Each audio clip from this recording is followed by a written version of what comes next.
3, 2, 1, 0, and liftoff. Welcome to Mission Control, Peralta Design's podcast on all things branding and digital marketing. Since 2008, Peralta Design has launched hundreds of brands with award-winning identities and websites. Join our hosts Ramon and Jorge as they use decades of combined experience to tackle topics with past clients, industry partners, and the rest of the PD crew. At Peralta Design, we launch brands.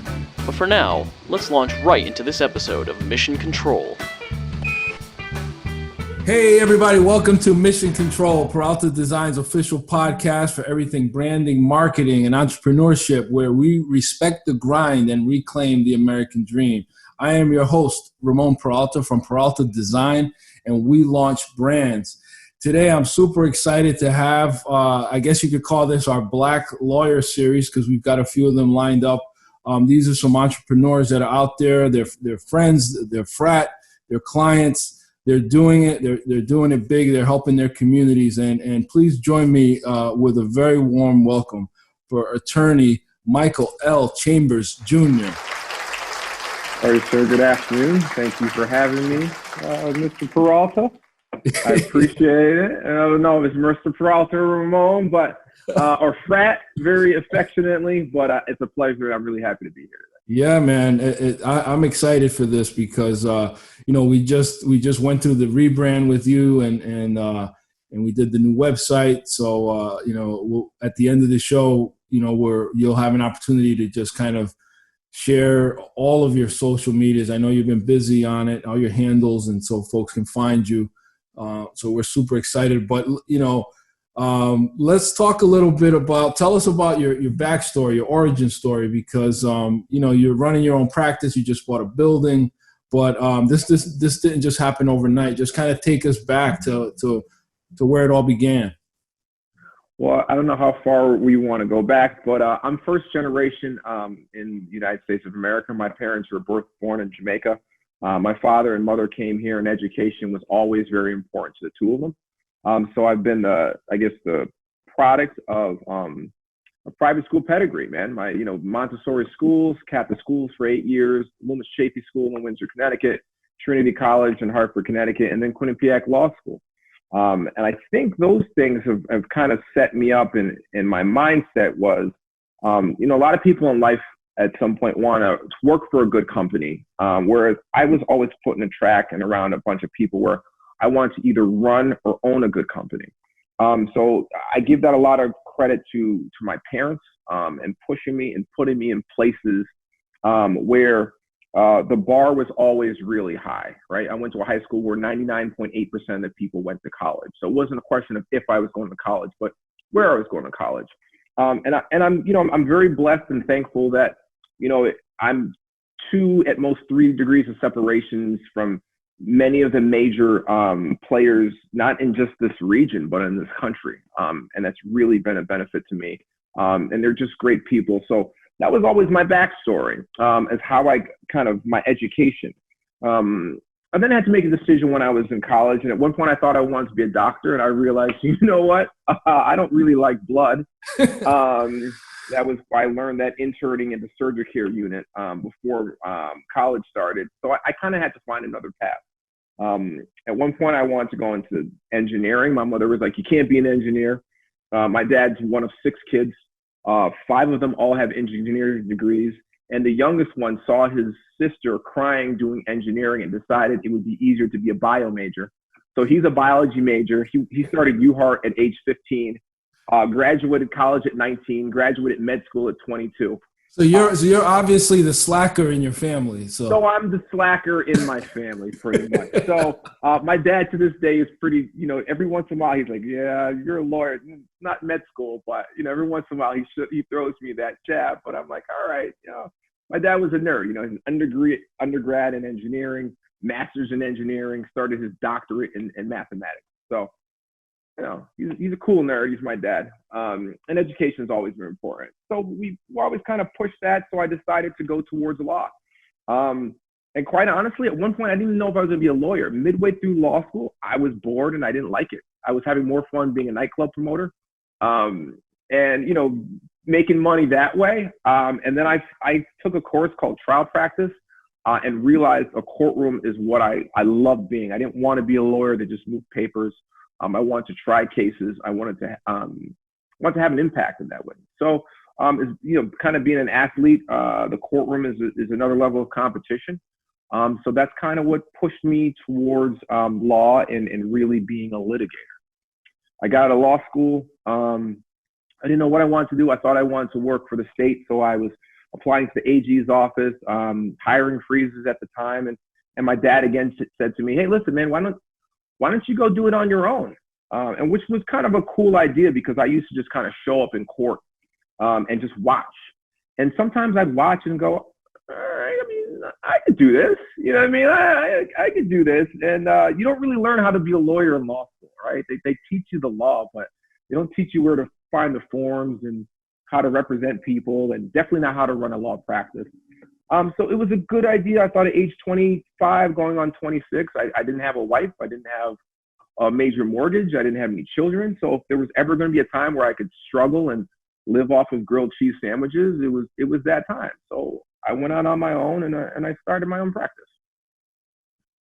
Yeah. Now let me go back to the, out of everything you just said, nightclub promoter. So is that where McLovin comes from? Because every time you log into Zoom, it's like McLovin. And what that is. So McLovin was always kind of, it's funny, it was a nickname when I was in college. There was a couple other ones.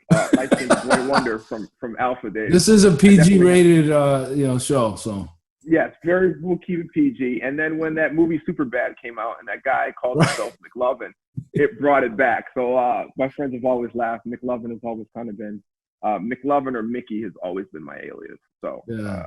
I forget sometimes it's on my Zoom. And it's funny. I was on with a judge the other day, so I probably should change that. Oh man! Now, when you were a kid, because every time you have like a mouthy kid or a kid that like he does something but then he defends himself, the parents are always like, you're gonna make a good lawyer. Were you that kid that always like argued? No. I tell people my relationship with my father earliest days was based on fear. So I did not talk back to my father. I mean, my mom and dad have now been married for 43 years. And I tell people, man, pressure is not doing math homework. Pressure is doing math homework, and there might be a strat next to it. And if you got enough wrong answers. Right. So, when it came to either being in the cut or sitting for the bar, I told people, man, I've had that pleasure. I've had that pressure since I was about 7 years old. My both parents were school teachers. He went to school in the school where his father taught at, and his father's nickname was Man of Sorrows. So he used to bring the heat, man. So you've been online. You've been online for quite some time. Quite some time, sir. Quite some time. Oh man! Now, were there any inspirational lawyers growing up that I know? Once you learn about Alpha, you learn about Thurgood Marshall and this kind of thing. And is there somebody that stands out to you growing up as a black male role model that was an attorney? So it's interesting, right? So the black role models you looked at attorneys where you were looking at, and it's funny, it was the Andrew Young types or the David Dinkins types or the Thurgood Marshalls, or was it Johnny Cochran? Mm-hmm. And the funny thing is that all those guys were Greek, right? So I have an argument with people all the time when they say, are great men made or are they born? And I'm of the opinion that they're made. And I think for the most part, especially in this country, at least the past generation, most great leaders of African-American males were some type of Greeks, mainly Alphas, put that out there, but they were some type of Greek organizations, whether it be Alphas or Kappas or Brothers of Omega Psi Phi. So, those are kind of the names and people I look towards, and it just happened that they all happen to be, Greek. Yeah, absolutely. And did you feel this, my parents immigrated from Dominican Republic. I identify with the strap. I identify with this kind of expectation to succeed. And we joked that you were the slacker in your family, but the expectations of you, they were always like being successful was not even a choice. Like it was like failure wasn't an option for you. It was like you're gonna be something, right? Absolutely. Well, that was always kind of my father's always told me there's two fights he'd have with me: if I ever dropped out of school or if I'd hit a woman, right? So those are things that I was put me as a young age. So those are kind of the foundations of what I was built on. So yeah, education was failure was never an option. You can just show up and be average, right? So you got to do more than that. And as I said, I was always blessed to be in a peer group where we competed over everything. And one of the things we competed was with grades, man. If somebody got a 97 and I got 100, we pointed, we laughed, we used to give each other a hard time. And the next time you wanted the 100. So I was just really, whether it was, running track and field, whether it was playing soccer, I had a really competitive group of guys, and we pushed each other. So, I'm thankful for that. And we steel sharpens steel, man. I've never wanted to be middle of the pack. I've never wanted to be average. Now, becoming an attorney is one thing, but at what point did you feel like you were, you touched on opening your own practice, but was there a definitive moment that you said, I'm not going to work for anyone anymore. I'm going to do my own thing? Because a lot of our listeners are also entrepreneurs, and usually, like for me, I got used to having a steady paycheck and doing my thing on the side. I don't know that I would have ever made the leap had I not gotten laid off. But what was your path like? Was there a moment where you just found yourself like, okay, this is it, I'm doing my own thing? So I think there's two moments in my life I can put towards it. One, I can remember when my dad left corporate America, right? He was a test engineer, Hamilton Standard, Pratt & Whitney, was doing really well. And I remember when they kind of had that big defense cut in the early 90s, they downsized the defense package, and he lost his job. And I can still remember that the effect it had on my dad and the humbling experience it was when he was out of work and he was on his own. Now, thankfully, he was buying and selling real estate. He had a couple, multifamily houses, and he used to help other people get houses and buy family houses. But then he went into that full time. And it was, it kind of showed me something where, all right, he's controlling his own destiny now, right? Someone can't tell you you're fired or you can't come in here anymore. He had an opportunity to control his own destiny, one. And then two, as I said, not to be arrogant, but after I sat for the bar, I took the Connecticut and New York bars and was waiting the results. I used to just go to court every day, and I used to watch. And some guys used to get up there, and I'm like, he's really bad at this. And I see him here every day, and he's got clients. So why can't I take a shot, right? Why can't I? I was living in a condo. My dad had bought me a little condo in High Shop.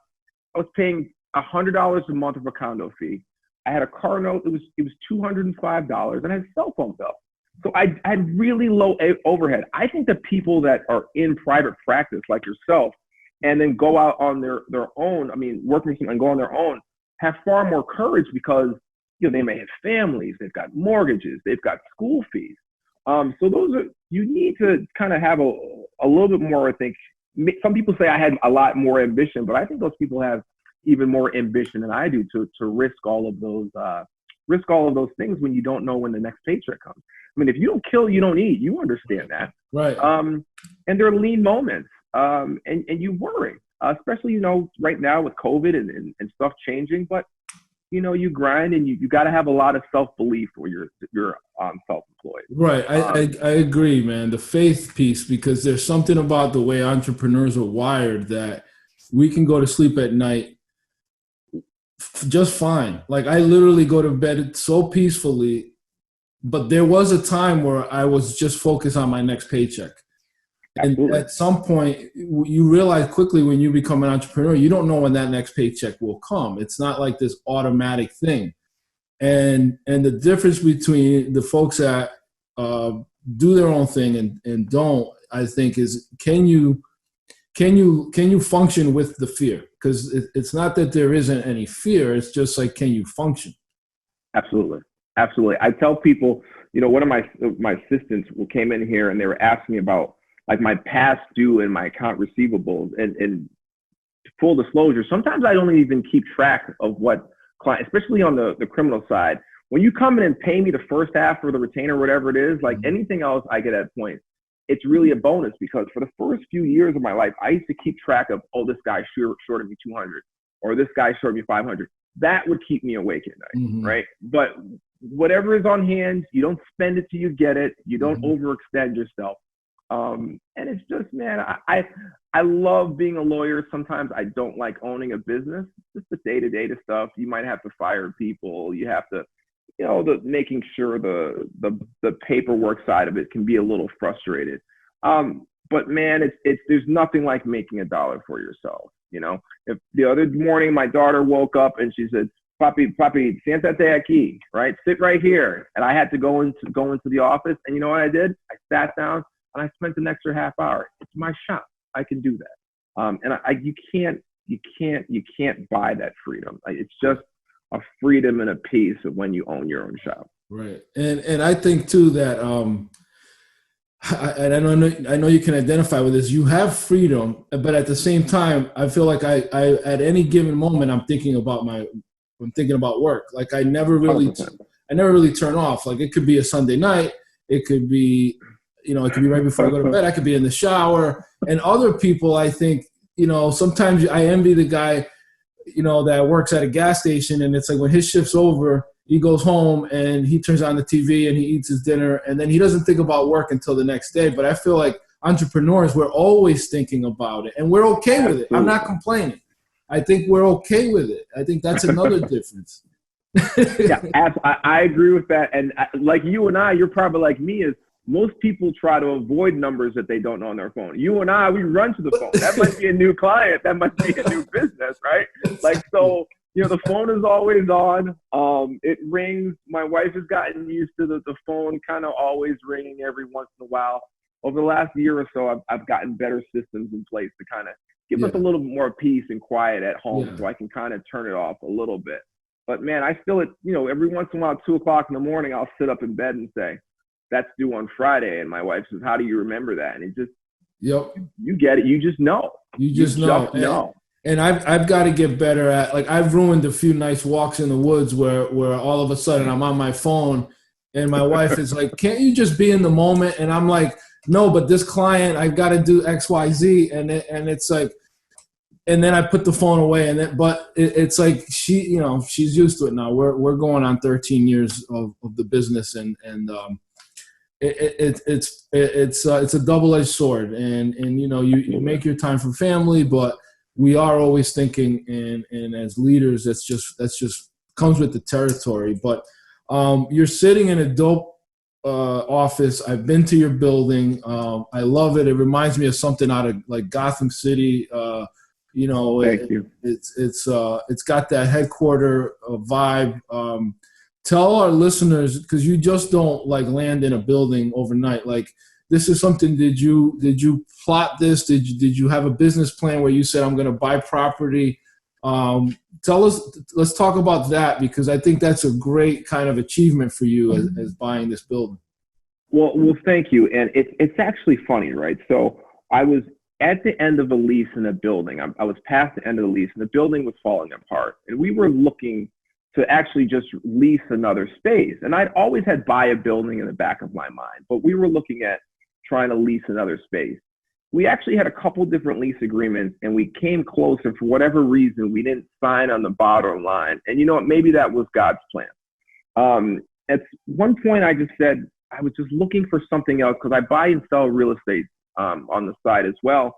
And I happened to see this building, and I said, this has everything I wanted.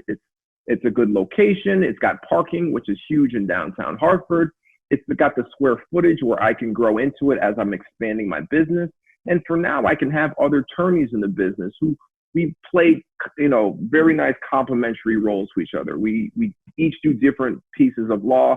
So you always have to be worried as an attorney, I'm sure in your business, where if you refer someone to another practice or another business, are they going to ever come back through that door, or are they going to be aligned with the last person that helped them? So the building has allowed us to kind of create a space and an identity of itself that, hey, this is the law. These are the law offices on 2 Congress Street. My assistant answers the phone. She says, law offices on 2 Congress Street. Because I want people to think, you may not have a personal injury question or a criminal defense question that I can handle, but if you call this phone number, there should be someone in the building that's going to be able to help you with your problem. So a good friend of mine, Mr. Peralta, was helping me with the branding of not only myself, but also the branding of this building, and that the building itself should have an identity, which is, this is the place where anybody in the greater Hartford area, if you have a legal issue, come here and we will help you solve that problem. Yeah. I love it, man. And I think what you've done is genius, because you've got the owner, right? The original owner is still there. Like you bought from him, but now he's renting from you.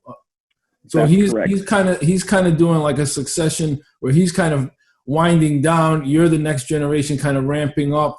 Like that whole dynamic to me is fascinating. He's a really good guy. And, you know, it's funny where he had a tentative deal to sell this building to someone else. And I came and met with him and I said, well, listen, how about I let you stay in the building? Because he was going to have to move to another building. And he's been here for over 30 years. So just the physical moving 30 years worth of stuff is a little bit easier to go from one for the other. But, you know, just a sentimental value. And I don't think he wants to move anywhere before he retires. And I'm not sure how much longer he'll practice. So he's right here. He knows the course. So if I need to, like, for example, we're going to get our first snowfall. So he was able to put me in contact with the old vendors. He's very helpful, and he's a great resource. Really great guy. Attorney Bob Freed, great guy. Awesome. And I love the fact too that you've maintained a network. Like you have access to his network, his years of experience. Let's just say you get dumbfounded in a case. You're in a building where you're not in a silo. You've got all these other attorneys there. You've got like these built-in mentors or resources. I'm sure you can bounce things off, and they'll be happy to help you. Well, speaking to that, directly 10 feet from me is Attorney Kevin Carroll. And Attorney Carroll was, I give Attorney Carroll credit as one of the reasons why I've been a success in general in practicing law. He was my dad's attorney, and he used to do all my dad's real estate transactions. And when I was in law school, he would give me opportunities, and I'd work on files, or I'd brief stuff.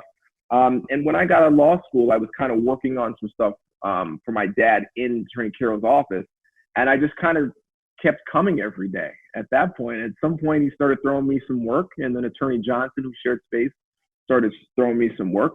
And there was another woman that was in the building, and she ended up leaving, and I leased her space. And that's legitimately the genesis of the law office of Michael L. Chambers Jr.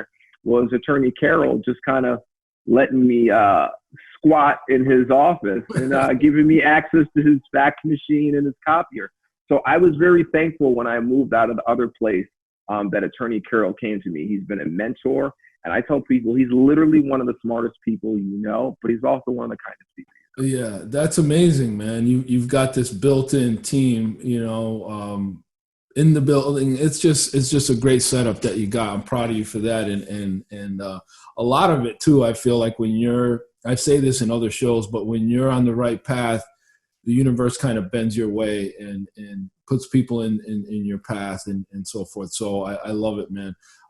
You alluded to some of the work they gave you. Is there, you know, you've doubled down in Hartford, you know, you've bought this building right in the hood. You're in a nice spot on a corner. You're in the community. You know, you're serving our people, our community, and so forth. Is there a certain type of work that you're most passionate about as a lawyer? Like, what's your why? Like, it's not just for the money, obviously. Like, what's your why that you do this and get up every day and do this? So I tell people, well, if you want to be a trial attorney, part of it's vanity driven, right? You gotta have a certain level of ego. If you get up there and you lose a trial and your client gets 15, 20 years, you've got to be able to shake it off and get back up and represent the next person to the best of your ability.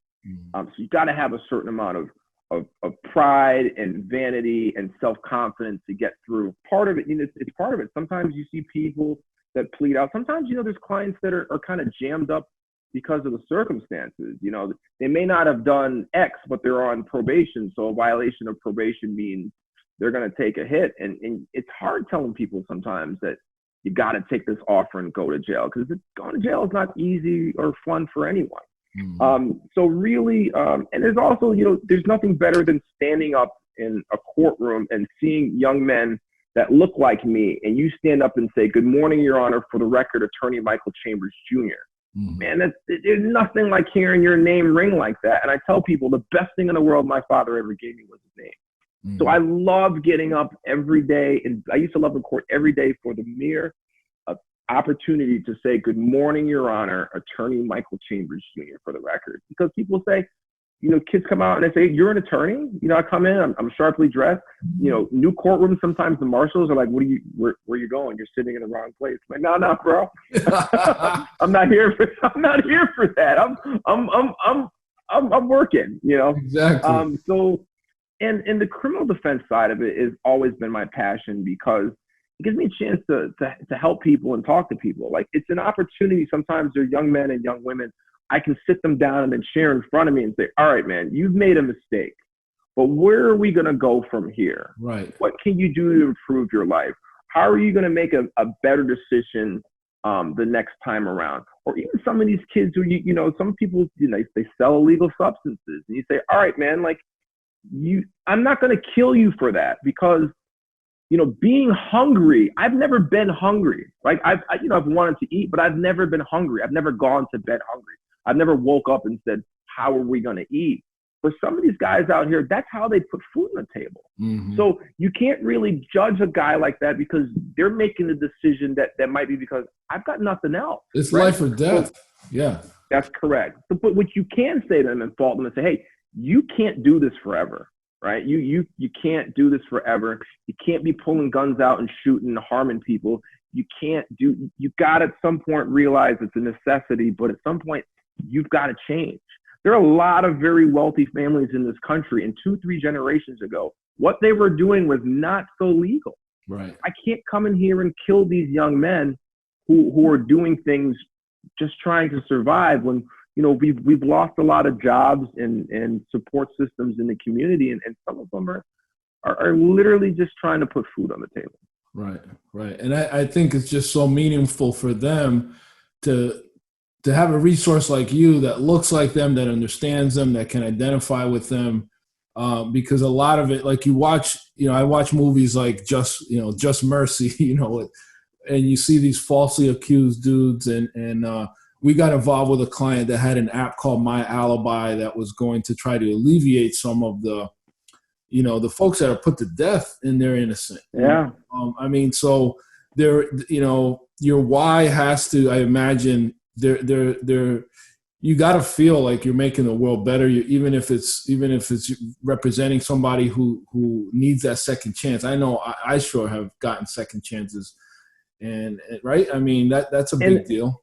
I mean, it's not even about, sometimes it's just, we're so fortunate, right? Like, the grace of God, you don't earn God's grace. It's just given to you, right? And we're just so fortunate. I mean, there's many people who have gotten their car after happy hour and had 5 martinis, and the car found its way home by the grace of God. Right. If the car went a little bit over the double line, you caused an accident, you might kill someone, you're going to jail.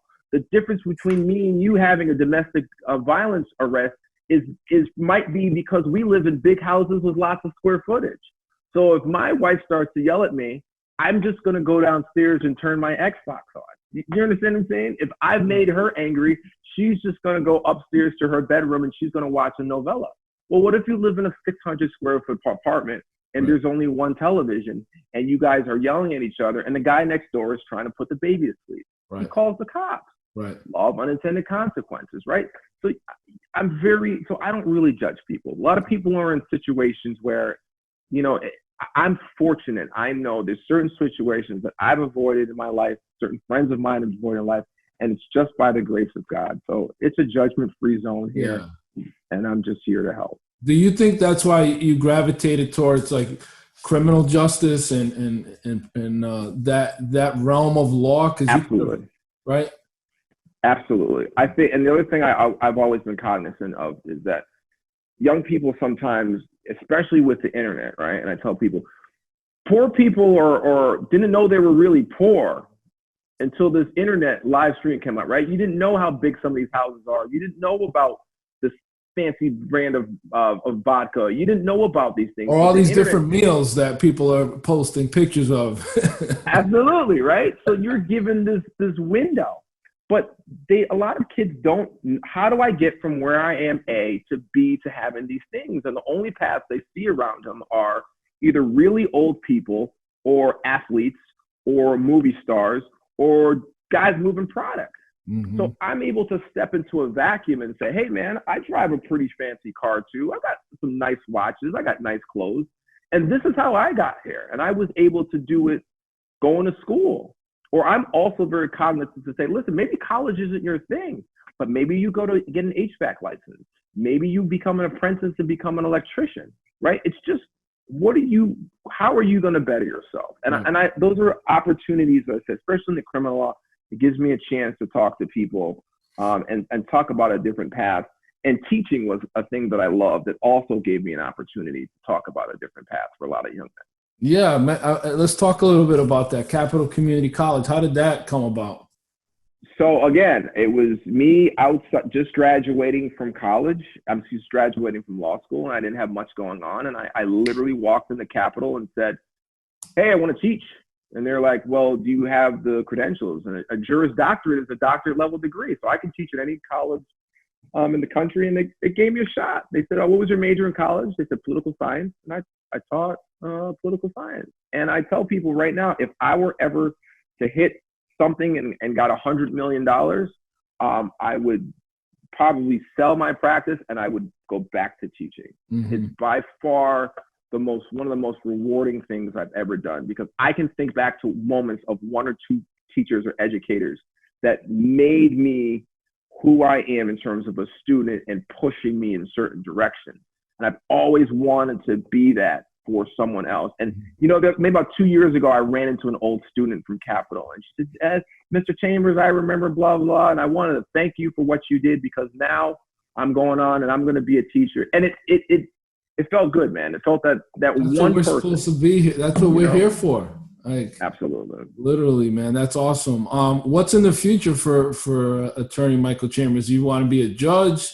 Do you want to run for governor? Like, are you happy just doing law? Although my social media posts don't suggest it, I like living below the radar.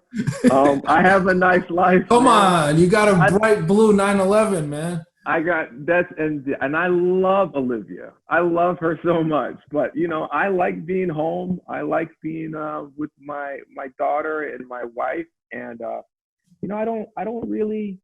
People sometimes they wanted to be in this ethics committee one time for the city. I go, some days I might not be ethical myself if I have to make you never want to see people in their worst moments. Like, I've made mistakes, and I don't really want to sit in judgment of anyone. So being a judge really isn't my thing. Health benefits are fantastic, but I'm not interested in being a judge. The other thing that I've always said, and I credit, people think he's crazy, but I credit Dame Dash for this. And Dame said one thing about owning your business is, if your child wants a job one day, you give them a job. You don't have to ask for permission. You don't have to go talk to a supervisor. You don't have to write a resume. Right. So I want to do this at least long enough to figure out whether or not my daughter, and hopefully there'll be another one or two comes along at some point, if they decide they want to be a lawyer, well, you can come here if you want or do your own thing. So for those reasons, I think I hope to expand locations. I hope to hire some more staff. But I hope to be at 2 Congress Street for at least the foreseeable future. Excellent, man. Legacy, man. That's absolutely it. That's awesome. And your daughter's beautiful. I love seeing her on social. I'm just assuming she looks like your wife a lot. So yes, we'll give my wife all that credit, and she is definitely her mother's child. I laughed the other day, right before it's her 2nd birthday. She wakes up at 5 o'clock in the morning, and we only speak Spanish to her. I said, "Baby, ¿quieres leche?" And she goes, "No, quiero Starbucks." Quiero pan y leche. Quiero pan y huevos, papi. Quiero Starbucks. Wow. And I was like, yeah, I need to make more money. And trust me, man, daughters will always have this special power over us dads where whatever they want. I see you and your daughter, and I give you a lot of credit for allowing her to grow up, because I just decided the other day that I was going to let her grow up. She turned 2, and I was like, you know what? I'm going to let you not be a baby. So I give you a lot of credit, sir. I give you, man. Because it's hard, man. Yeah. It's hard.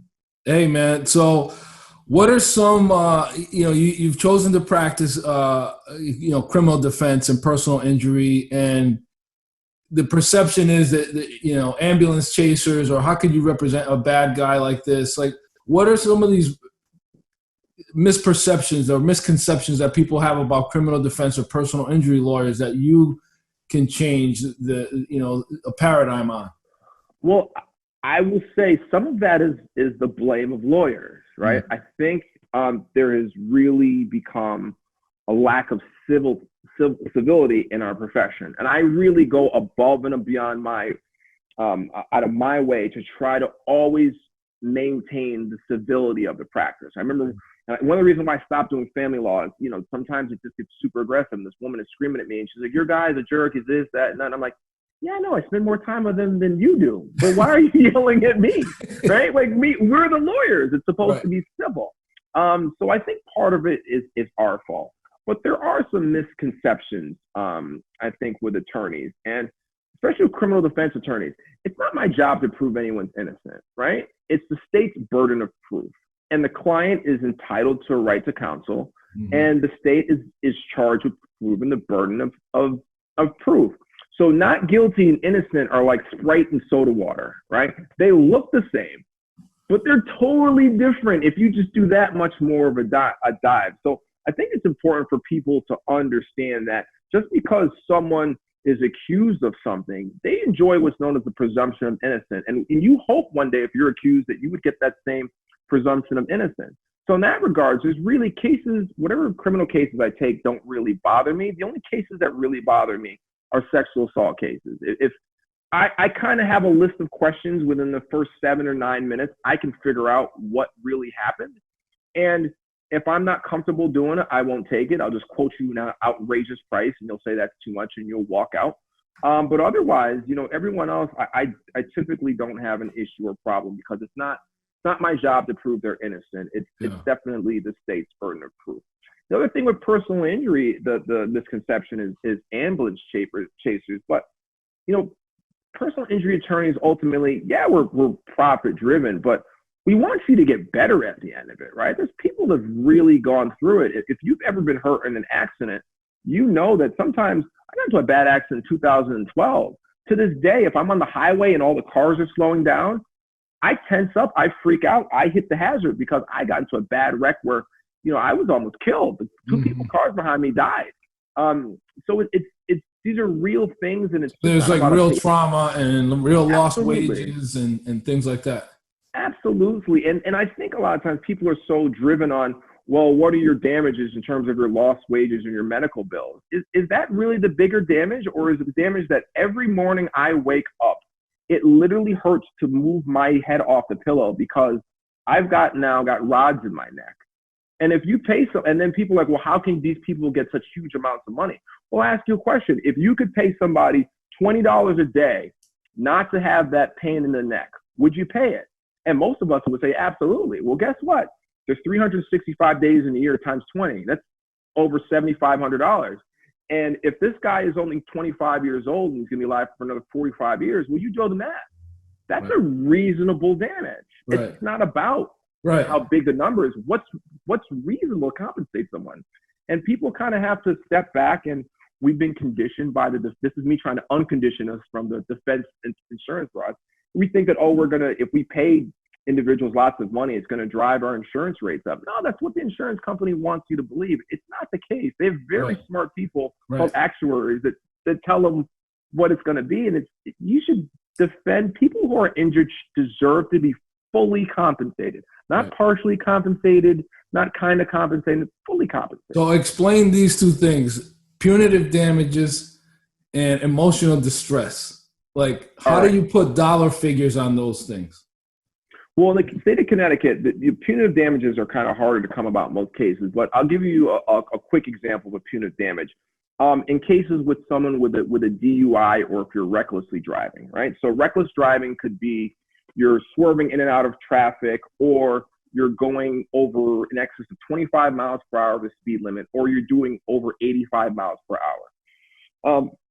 Or if you're found to be drinking while driving. So if any of those factors, either the fact that you're intoxicated, or the speed you were driving at, or the way you were driving at, can be seen to be intentional and are a direct and proximate cause of the accident, a juror can award punitive damage in a sense, but they're called doubled or trebled damages. So they can add everything up and be like, you know what, he's got $7,000 worth of meds. We're going to give him $20,000 for his pain and suffering. We're going to give him $5,000 for lost wages. And now, because, the flavor factor, we can take that number and multiply it by 3. So that's an example of a punitive damage. So is the etymology of the word, is it punitive because it comes from the same root as punishment?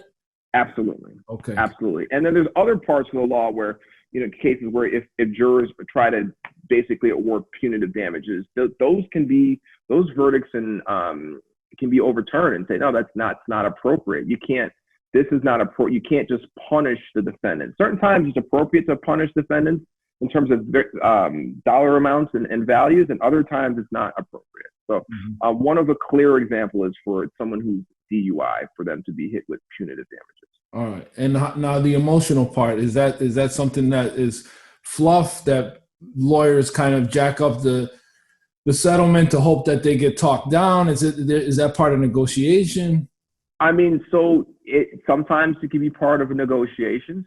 I had a guy come in here with his wife the other day and say, since my wife's accident, she doesn't want to be intimate with me, right? So that's a claim. That's legitimately, he has a cause of action as part of his accident.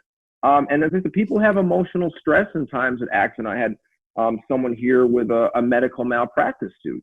You sit in the hospital for 27 days because of someone made a mistake, thinking that you're going to die, coming close to dying. That's a lot of emotional stress as well. So that's not really fluff at all. Now, the guy that gets rear-ended at the parking lot at Walmart and there's $500 to his bumper.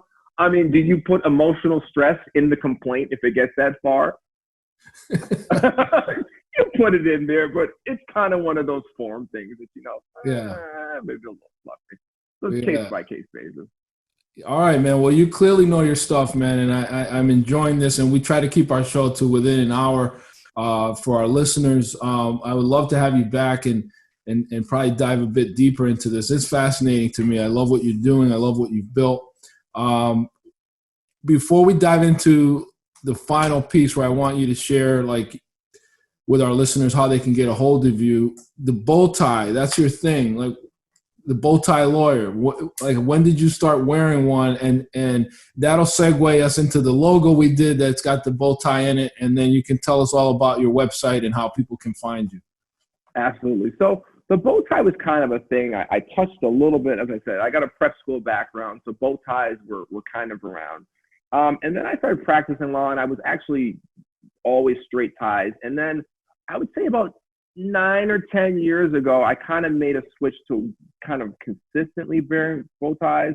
And then it went to wearing solely bow ties. And it kind of was a couple things. One, it helped with the brand, right? A lot of times clients would say, hey, which attorney are you? And it'd be like, oh, it's a black guy with a bow tie, right? That's a very easy way to remember. Now I'm the bald black guy with a bow tie.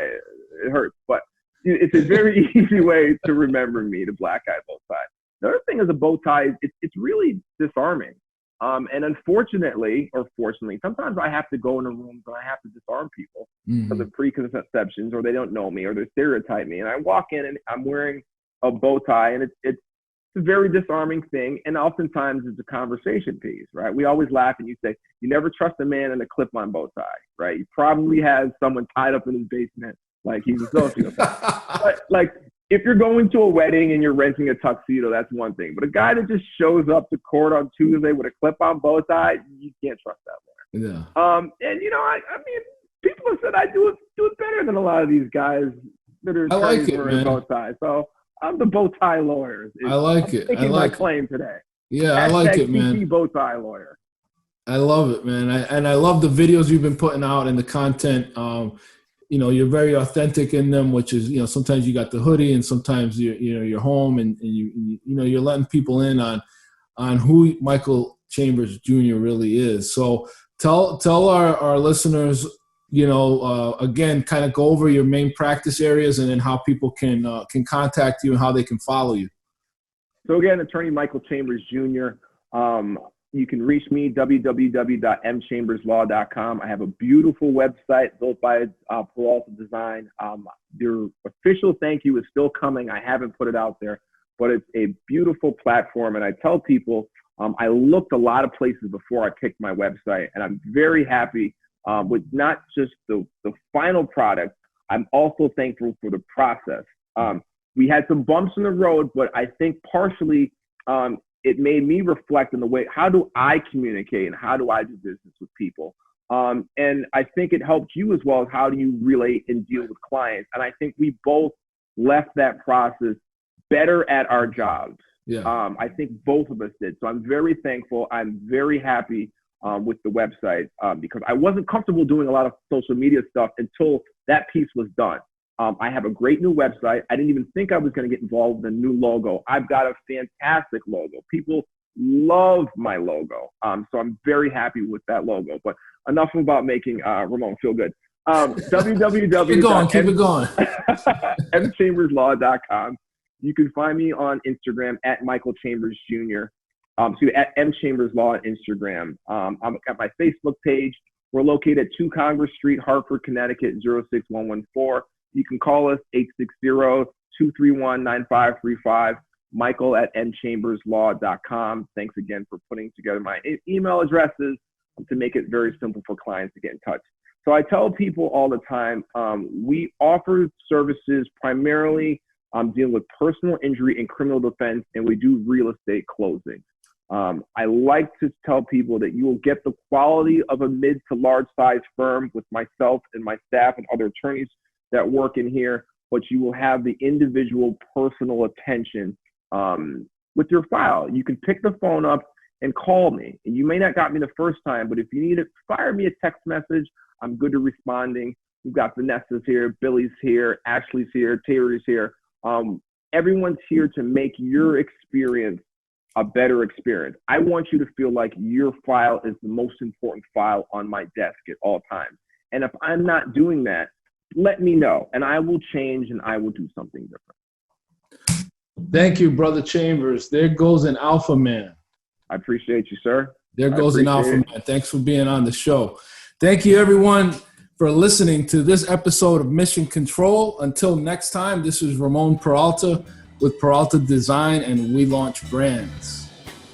Thank you for taking this journey with us. To learn more about Peralta Design and our work, go to www.peraltadesign.com and subscribe to keep up with the crew.